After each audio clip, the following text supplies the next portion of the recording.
Mercredi 11 décembre de l'an 2024. Mesdames et messieurs, bienvenue dans cette livraison de l'actualité. En voici les titres.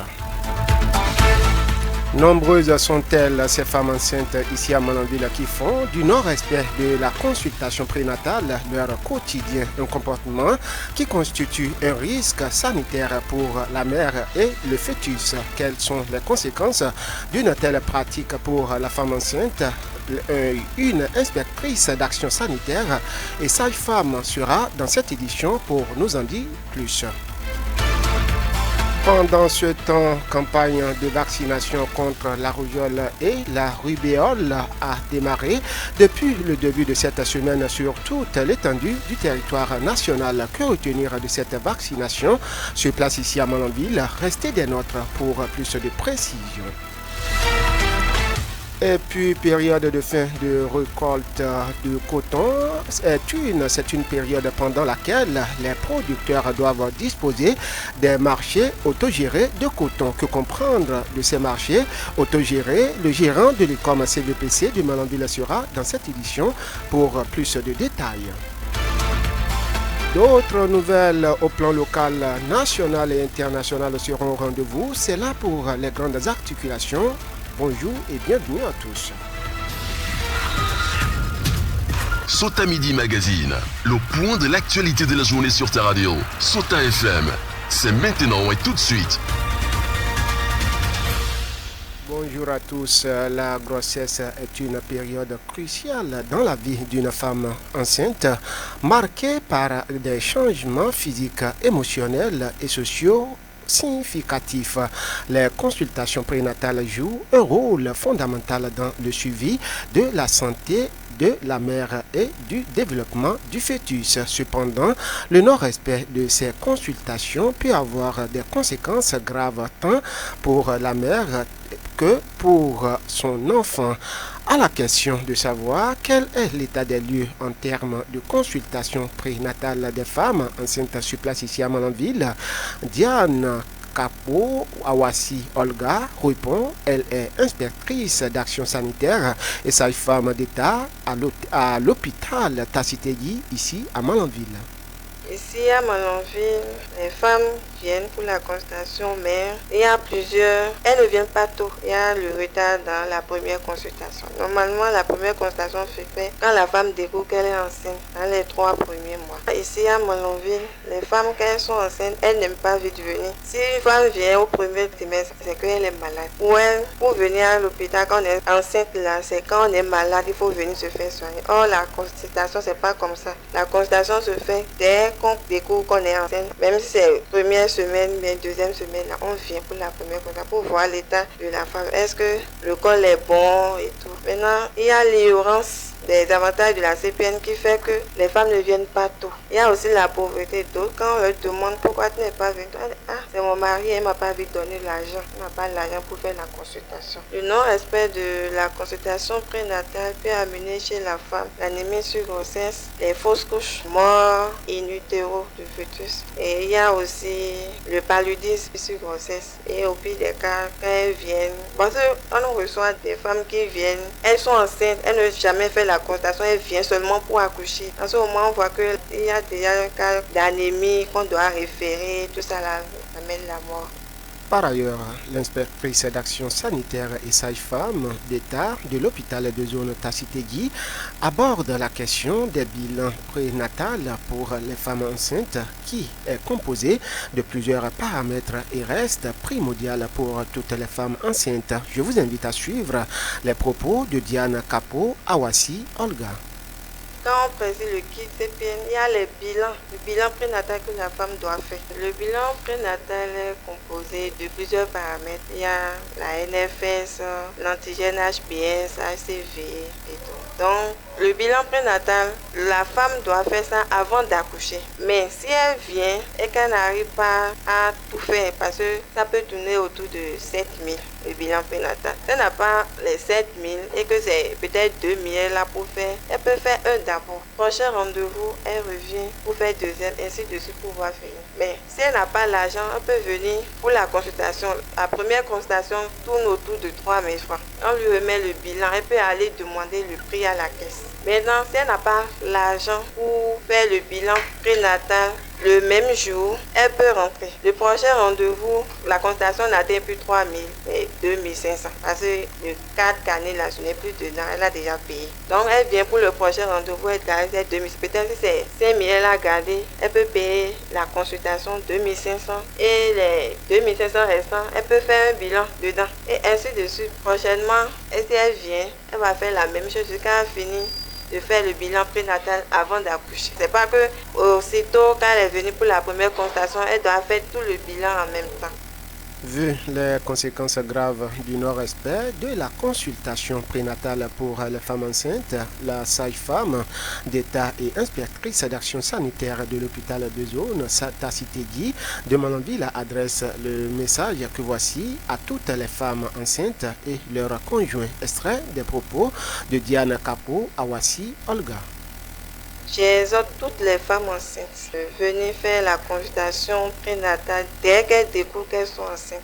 Et j'invite aussi les maris à accompagner les femmes parce que quand on vient en consultation, il faut que le mari les accompagne. C'est vraiment primordial, c'est nécessaire. Il faut aussi respecter le rendez-vous parce que c'est chaque mois, il faut venir en consultation. Il faut vraiment respecter le rendez-vous, essayer de faire le bilan prénatal qu'on demande. Et avec ça, il y aura moins de dépenses à la fin et moins de complications pendant l'accouchement. Je veux juste insister sur le bilan prénatal. C'est vraiment parce que d'autres pensent que bon, nous sommes venus à l'hôpital, les agents de santé veulent bouffer notre argent, c'est pas ça. Le bilan prénatal, c'est vraiment primordial. Parce que c'est ça qui permet de voir le taux d'hémoglobine, de sang dans l'organisme de la femme. Et s'il y a correction, on va corriger en même temps, au lieu d'attendre le dernier jour. Parlons toujours santé. La campagne de vaccination contre la rougeole et la rubéole a démarré depuis ce lundi 9 décembre de l'an 2024 et prendra fin dimanche 15 décembre de l'an 2024 sur toute l'étendue du territoire national. Ici, au plan local à Malanville, une équipe de la rédaction du SOTA FM s'est rapprochée des agents de vaccination pour comprendre l'importance et l'évolution de cette activité. Ainsi, tout se déroule sans difficulté majeure selon ces agents de la santé. Je vous invite à suivre un extrait de leurs propos.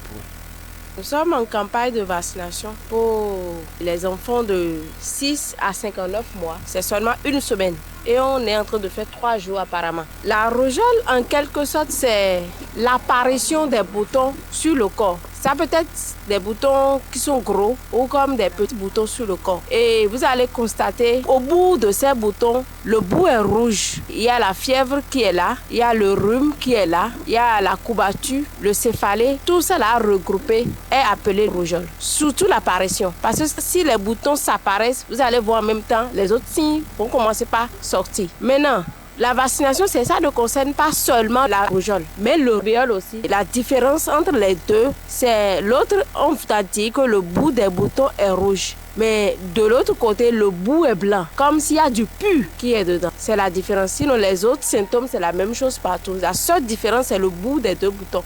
Pour le moment, on peut dire que tout se passe bien, mais les populations ne sortent pas. C'est comme si nos mamans ont peur un peu de la vaccination. On ne sait pas, on ne voit pas du monde comme ça. Mais ils viennent un peu, parce que celles qui sont venues, arrivées à la maison, ils essaient de mobiliser aussi les autres. Et ce n'est pas seulement à Malanville, c'est partout au Bénin que la campagne se déroule. Et ça aide, ça prévient les enfants contre la rougeole. L'importance, on est en train de prévenir en même temps la rougeole. C'est pour éviter que les enfants soient en contact de la rougeole.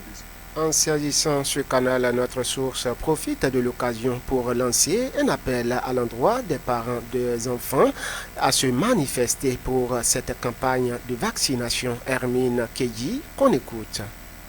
Je sollicite tous les parents à venir, à sortir massivement, à mener les enfants se vacciner. C'est très très important parce que nous sommes là pour une période donnée. C'est seulement une semaine. Et on est en train de faire 3 jours apparemment. Donc ça ne reste plus beaucoup. Les parents n'ont qu'à sortir massivement, n'ont qu'à amener les enfants. C'est pas ici seul, c'est partout. Sortez, amenez les enfants pour se faire vacciner. On dit dans notre langue, prévenir vaut mieux que guérir. En même temps, vous serez en train de prévenir la maladie et le vaccin sera en train d'atténuer le mal. Mais en nation laisse et que le rougeole, le rubéole vient là, c'est difficile à combattre maintenant. Trop de dépenses, trop de stress. Donc j'invite tous les parents et je remercie aussi les autorités pour l'initiative afin d'aider les parents et afin de nous aussi de nous aider à plus comprendre l'importance de la vaccination. Autre volet de l'actualité, les risques d'accidents se multiplient de jour en jour ici à Mononville sur la route nationale inter-État. Plusieurs conducteurs de taxi s'adonnent au surcharge sauvage de leurs véhicules, une pratique qui met souvent ces derniers dans des mauvaises conditions pour conduire et cela provoque des cas d'accidents de circulation, une situation qui n'est pas du goût de quelques citoyens mononvillois et ces derniers se dénonce à notre micro. Suivez plutôt.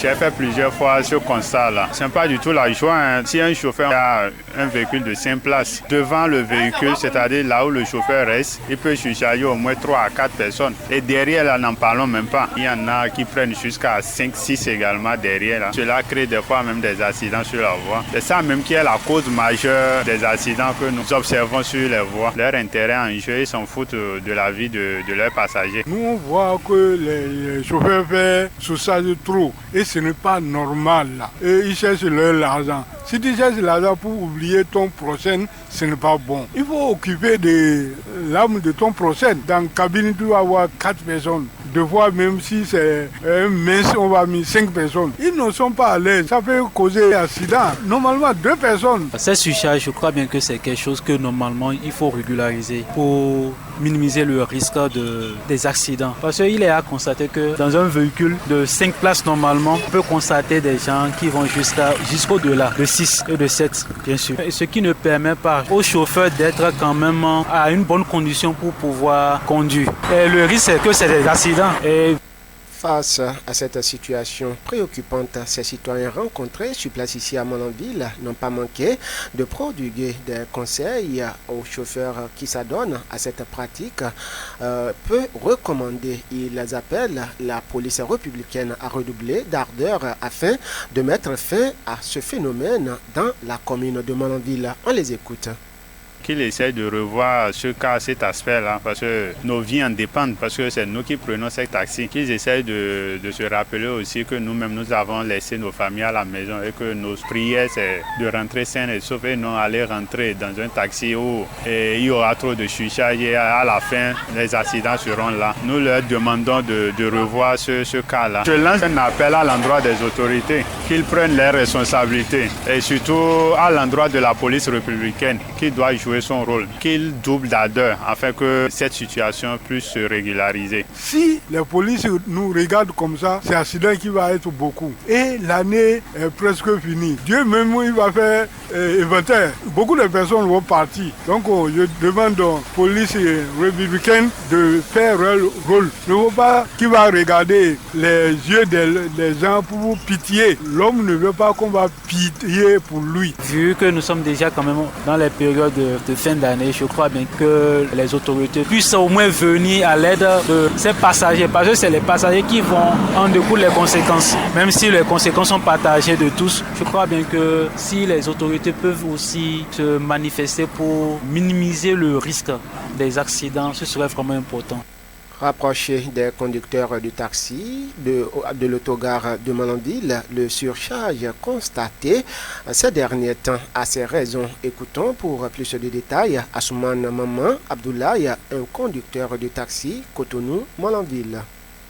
Effectivement, les surcharges, ça dépend. Si les clients viennent, ils paient les tarifs normaux. C'est eux-mêmes qui ne doivent pas accepter que les chauffeurs les surchargent. Dès que le client ne paie pas, le chauffeur a envie de voir un minimum pour payer le carburant, pour arranger sur la voie aussi, il y a les péages, il y a les autorités aussi quelque part. Parce que si la police l'arrête, s'il n'a pas à jour ou bien il a un surcharge, il va vouloir faire quelque chose, le geste. Le sens est un peu monté. Les clients viennent, ils n'arrivent pas à payer. Tu dis à la personne que c'est le tarif tel montagne. Maintenant, si vous en prenez Cotonou, on a 15 000 le taxi. Comme plus qu'on ne fait pas le subsage, les clients vont laisser sur le taxi 3 personnes derrière, un devant. Le client de Benoît, il vient, il va dire j'ai 12 000, j'ai 11 000. Combien les bis prennent? Les bis prennent à 11 000, 10 000. Pourquoi vous avez un plan? Il va refuser de payer le tarif. C'est pas qu'on fait le subsage nous-mêmes, qu'on veut pour faire le subsage. C'est le client qui ne veut pas payer. Bien vraiment, on va faire le subsage. Parce que les clients viennent, le tarif c'est 15 000, l'autre a payé 12 000, l'autre a payé 11 000, l'autre a payé 10 000. L'argent ne suffit pas. Si tu regroupes l'argent, même ça ne doit pas te payer le sang.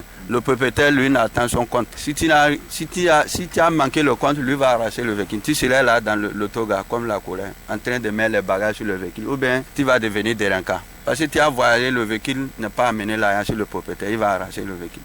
Et c'est sur ces propos de Assoumane Maman Abdoulaye que nous marquons une courte pause. Sota Info Midi, le point de l'actualité sur ta radio.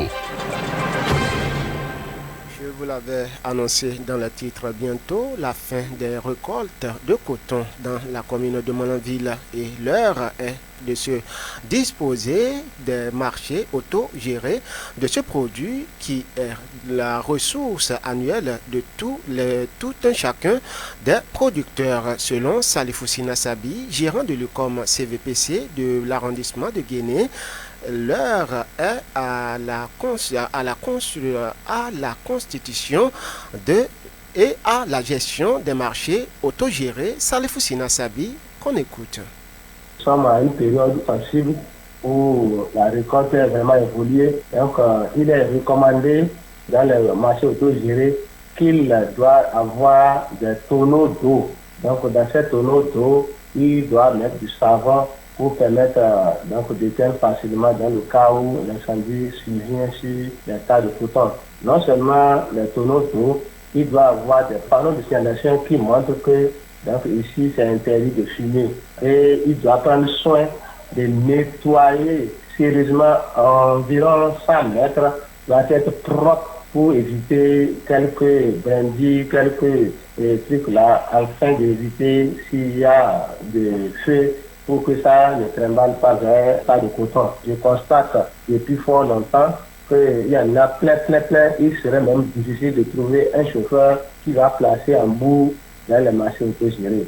Donc souvent ça crée des incendies, non seulement au niveau du embout, il y a d'autres aussi qui ne protègent pas les batteries. Donc il y a tout ça là que nous avons demandé à nos frères de les contrôler une fois arrivés sur le marché autogéré, afin maintenant de permettre aux chauffeurs d'aller maintenant positionner sur le tas choisi ou bien le tas fait.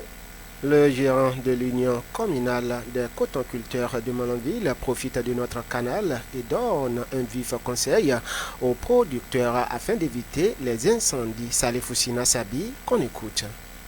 À l'endroit de ces producteurs, les frères producteurs, parents, donc je dirais que de toujours mettre en tête qu'une fois que votre coton n'est pas allé à l'usine, non seulement aller à l'usine, être grillé, donc c'est en son temps maintenant, c'est que vraiment tu as produit le coton. Donc je les exhorte de prendre soin de ces marchés autogérés pour pouvoir quand même gérer comme l'a dit le Nord. Je dirais à nos producteurs, les responsables de ces producteurs sont invités la dernière fois ici, donc dans l'intention d'entretenir les marchés autogérés. L'AIC, Sodeco, donc a envoyé une somme qu'on appelait 40% pour permettre de bien gérer ces marchés autogérés. Il n'est pas question que ces éléments importants, au moins quelque chose est fait pour qu'ils puissent quand même gérer un peu les marchés autogérés. On installe à présent les informations hors de nos frontières. Ce sera avec vous, David Labo. Bonjour. Ousmane Tinola, bonjour et bonjour à tous. Au Tchad, l'armée française a entamé son retrait du territoire avec 2 Mirage 2000, vous nous dites. Effectivement, Ousmane Tinola, l'armée française a commencé le retrait de ses troupes du Tchad. L'état-major des armées tchadiens l'a annoncé le mardi 10 décembre 2024 dans un communiqué officiel à la mi-journée. Une partie des avions de chasse ont quitté justement la base aérienne Ladji Kossi en N'Djamena ce mardi. La France a décidé d'entamer le retrait après la rupture des accords de coopérative de la défense et la sécurité annoncés par le gouvernement tchadien. Le 28 décembre dernier, Ousmane Tunola, il faut noter que N'Djamena réagissait à un retrait rapide des troupes françaises présentes sur le sol et Paris a emboîté les pas. En République démocratique du Congo, Amnesty International appelle la justice à enquêter sur la responsabilité de l'armée lors d'un massacre à Goma. Vous nous dites. En République démocratique du Congo, Ousmane Tunola, c'est le retour sur le massacre perpétré par l'armée à Goma le 30 août 2023 face à la sécurité congolaise. Les forces de sécurité congolaises, justement, ont ouvert le feu sur les manifestants appartenant à un groupe mystico-religieux qui demandait le départ de MONUSCO, la mission des Nations Unies dans le pays. Officiellement, le bilan s'élève au moins 56 morts et plus de 80 blessés. À l'époque, l'armée avait expliqué être intervenue pour déjouer un combat visant à attaquer la ville de Goma. Il avait parlé de bévues de la part de quelques soldats. Pendant un an, l'Amnesty International a enquêté sur cette tuerie, justement. Dans un rapport publié ce mercredi, l'ONG conclut qu'il ne s'agissait pas d'un bévu et appelle à la justice d'ouvrir une enquête sur la responsabilité de hauts responsables de l'armée. On prend la direction de Madagascar. Dans les dernières minutes, un enjeu politique important pour l'opposition. Quelques tensions à l'ouverture des bureaux. À Madagascar, pour finir, Ousmane Tunola, plus de 11 millions d'électeurs ont appelé à voter ce mercredi à Madagascar pour retrouver des responsables des 1695 communes du pays, maires et conseillers municipaux. Politiquement, ce scrutin, le troisième et le dernier cycle justement électoral d'un an s'annonce crucial pour l'opposition qui espère maintenir et gagner le contrôle des autres villes stratégiques. Cette élection est la dernière chance de peser face à cet régime, justement. Le pouvoir, de son côté, a la possibilité de confronter son hémorragie et les bureaux de vote devaient ouvrir à 6 heures ce matin, mais il y a eu du retard et de la tension dans certains bureaux de vote. Merci à vous, David Labo, pour toutes ces précisions hors de nos frontières. Ce sera tout pour cette session de l'information. C'est tout pour ce journal. Merci de nous avoir suivis. Ousmane Tunola pour la présentation, c'est mon nom. Aux manipulations techniques, on retrouve Aboubacar Doko. Et à l'édition, on retrouve Aminou Dosso. Bonne journée à chacun et à tous. Suivez juste après moi la chronique du jour, une présentation d'Alassane Sanibio. C'était Sota Midi Magazine, le rendez-vous informatif de la mi-journée sur Sota FM, la radio de l'espoir. Merci pour votre fidélité. Suivez la chronique en français facile sur Sota FM. La chronique en français facile sur Sota FM. Alassane Sani Bio.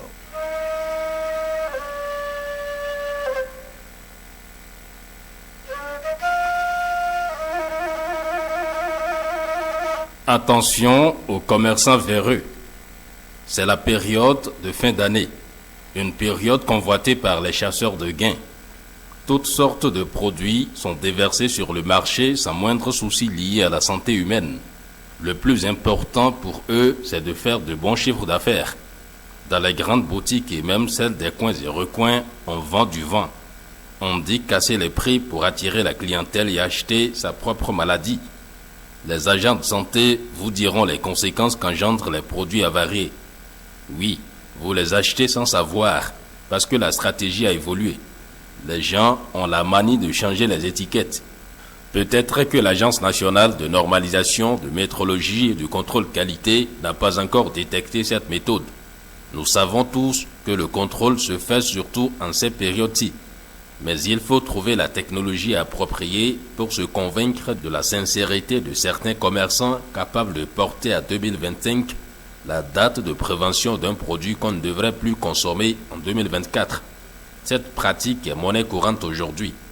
Quand ils clament sur tous les toits que les produits sont moins chers dans telle boutique ou supermarché, on se rue vers eux, croyant que c'est l'opportunité. Il faut tout de même préciser que tous ne sont pas pareils. Il y a des gens sérieux et responsables parmi eux, et ils sont d'ailleurs nombreux, seulement que les brebis galeuses vont faire assez de dégâts si on n'en prend pas garde. Sinon, tout le monde sait que beaucoup cherchent à vendre pour libérer les produits avant d'entrer dans la nouvelle année. La pratique est connue. C'est le fait de profiter autrement de cette pratique qui est dangereux. Et comme on le dit souvent, chacun est responsable de sa santé d'abord. On ne peut pas nuire à sa santé à cause de 300, 500 ou peut-être 1000 francs de différence. Parce que les dépenses qui suivent après sont souvent très énormes. On n'invite pas les gens à abandonner les boutiques qui baissent les prix. On appelle juste à la vigilance. Ce n'est pas tous les produits qu'on doit chercher à acheter moins cher. La santé elle-même est très chère. Tout ce qui entre dans le ventre, donc dans l'organisme, doit faire l'objet de vigilance.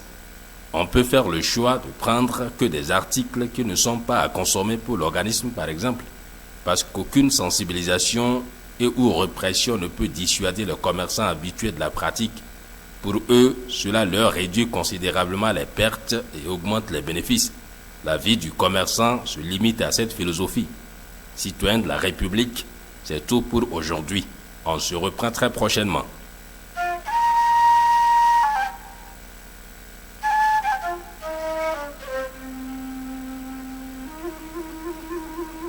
C'était la chronique en français facile sur Sota FM. Dans la Liborie, la différence a un nom.